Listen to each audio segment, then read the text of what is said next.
يا كابتن عماد يا عمده، انا لازم بكره اروح اجيب ال3 نقط من سيراميكا، لان لو ما جبتهمش هناخد 3 كراتين فرز تالت على دماغنا وخرجنا بره المنافسه على الدوري. فتعالى اقول لك نلعب ازاي. بص يا باشا، كابتن علي ماهر واقف لك على الخط مستحلف بكره الاهلي عشان يقول لهم انا مش مدرب مؤقت. فهنلعب كده في حراسه المرمى الشن شن شن، حلو الكلام. قلوب الدفاع اللي يستحقوا دلوقتي ان هم يلعبوا ما يخرجوش ولولا الاصابات، تمام، يعني احنا شلنا كتير بسببهم.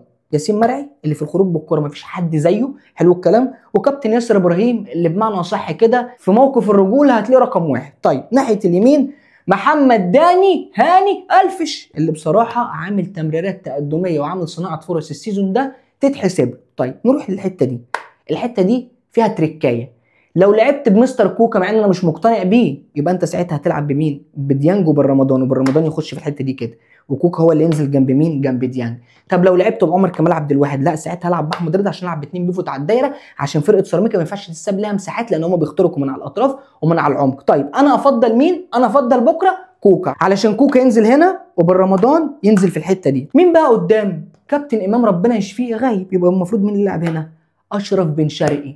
ارجوك بكره سيبه لعيب حر واعمل السويتشات بينه وبين الاجنحه. طب مين بقى الاجنحه؟ ناحيه اليمين اللي لازم ياخد فرصه كابتن حسين الشحات، واتفرج على الجبهه دي بين حسين الشحات ومحمد هاني، لو الاثنين بكره مفوقين هتفرج على كميه صناعه فرص من الحته دي على اعلى مستوى. كابتن محمود تريزيجيه هوش لازم بكره يصالح الجمهور، حلو الكلام. يعني كابتن محمود تريزيجيه هوش لازم بكره يصالح الجمهور، لازم بكره يعمل كيمياء بينه وبين بن شرقي زي اللي بيعملها مع عمر مرموش، واحد يخش هنا والتاني يخش هنا، لان انا لازم نخترق الحته دي بتاعت سيراميكا. نقطه ضعف سيراميكا في ايه؟ في التحضير بالكره من ورا من عند سعد سمير، حلو الكلام، ومن عند المدافع الثاني بتاعهم. يبقى المفروض العب بمين؟ بجراديشار، عشان جراديشار يجي هنا وبن شرقي يجي هنا وتريزيجيه والشحات، وقفلت الممرات دي كده. لو انا هلعب ميديم بلوك يبقى المفروض الشحات وتريزيجيه والاثنين الديفندرات وبن شرقي وجراديشار هم اللي ضاغطين لي من قدام.